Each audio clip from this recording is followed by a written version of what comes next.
Hola. I have ¿Cómo been. está? Muy bien. ¿Y tú? Bueno, gracias. I've been super excited to do this video. She has. A friend reached out to us on Facebook, and we'll just call her Ladybug. She knows who she is. Her friend. Asking us to do a blog or a video on the stresses and emotions of what you go through going off grid, and she had some specific questions that she had asked. And so we did both. We did the blog already, and that's what we have in front of us right now. And She has in front of her. we're doing the video too. Just because it'd be more fun than just reading a blog. So All three of us. all right, so first I want to start by asking everyone, what does off-grid mean to you? To a lot of people, they say it's the simple life. I'm not sure what they mean by that, but Life isn't simple. off-grid is not simple, not by far. I think when people say simple life, it's the simplistic values. Yeah. But how many people, when they hear the simple life, how many people think that simple as in not hard work, you know? Yes. There might be a lot of people that actually think that, and it's not hard work at all. So It's not simple. it's not simple. It's very hard work.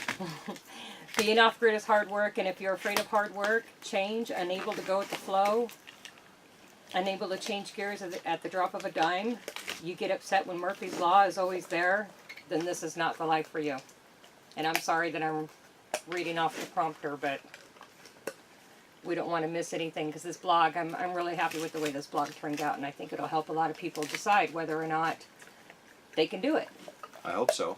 I hope it's Me too. beneficial to someone, because this is stuff that I think some of the stuff we took for granted. I mean, we work hard and we're really good at going with the flow and changing gears. One thing for me I didn't expect was Murphy always being there. Yep. And he throws at you two, three things at a time. And at that point, you just got to be like, what do I need to take care of first? Yep. What's the biggest problem there is? The priorities, Yes, right? yes. Getting into the questions that she specifically asked. The first one was, what emotions, stresses are involved in the beginning? This is another one that you want to ask yourself this question, and be truthful to yourself and do some soul searching.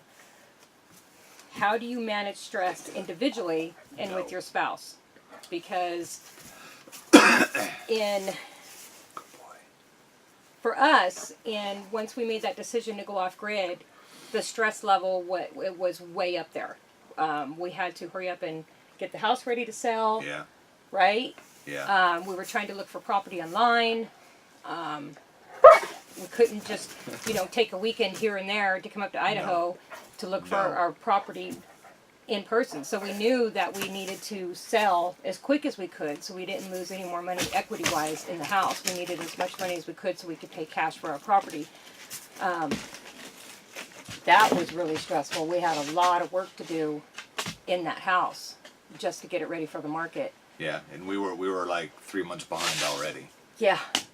When we got up here July 29th of 2017, we were 3 months behind our target date. And a lot of that for me was working through certain things, especially with my job.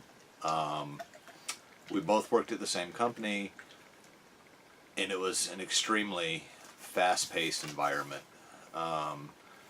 If any of you have worked air freight or know anything about air freight, it's go, go, go, go, go, go, and you don't stop or go home until the job is done, period.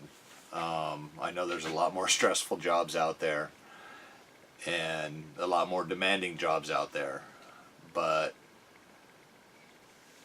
air freight freight is a very stressful environment, and we thought we were conditioned to stress and fast paced. And then when we decided to do it, it's a whole new level of overwhelming, Yeah. because you learn how to adapt and adjust to your everyday stresses with your job or whatever, but then you Pile on it. step it up, and then you have that many more stresses that you got to deal with, getting the house ready on top of your job when you're gone, 12, 13 hours a day. You're not necessarily working 12, 13 hours a day, but we lived an hour away. So a lot of times we weren't getting home till 7 o'clock at night. Yeah. And when you're up at 4:30 in the morning, last thing you want to do is work on the house, and then you spend, you try and get motivated on the weekends, and You're so tired from the week. you're so tired from the week that you That's spend hard to do. half the day on Saturday recuperating, Yep. and then literally peeling yourself out of bed or off the couch from your morning cup of coffee that doesn't stop until 11. So, sorry. Well, that's Kind of okay. went off on a tangent there. That's okay. No, it was a good tangent because that was a lot of stress that we went through just to get the house ready and keeping our jobs. And that's kind of goes. It kind of goes with when you're in a stressful situation like that. You need to be able to be patient with each other. It's not always easy. No, it's not. We've had our moments. Yeah, absolutely. I'm not saying that Stuart and I are perfect, because we're not. We don't have the perfect relationship. Who has the perfect relationship? You're gonna have your days where you're just at each other's throats. Yeah, and you're such a bitch on those days. Just This kidding. is G-rated. Oh, G. Sorry, bad word. Earmuffs. All right, so being able to go with the flow helps. Yeah. If you're going to make this kind of decision and make a major life change like this, both of you have got to be able to go with the flow. Of course, if you're by yourself, then who are you going to fight with? Yourself? The dog? But All right. even with yourself, especially with yourself, because with just a single person trying to do it, I think going with the flow would be more of something that you have to learn to do, because those things that Murphy's going to drop on you, it's only one person to deal with it, not two. Yeah, No, that's you true. only have yourself to vent to. You can't yell and scream to your wife, and your dog's going to sit there and he's going to love you forever, but Well, on the other hand, you'd think of it too. I mean, you'd have your moments where it was almost like a breaking point, and you have me to be able to be like, to help reel me calm back you in. down, and right, and vice Yeah. versa. I mean, She got good at fishing, Stuart. Reel me back in. so that's pretty much the stress that we went through in the beginning before we even got onto our property.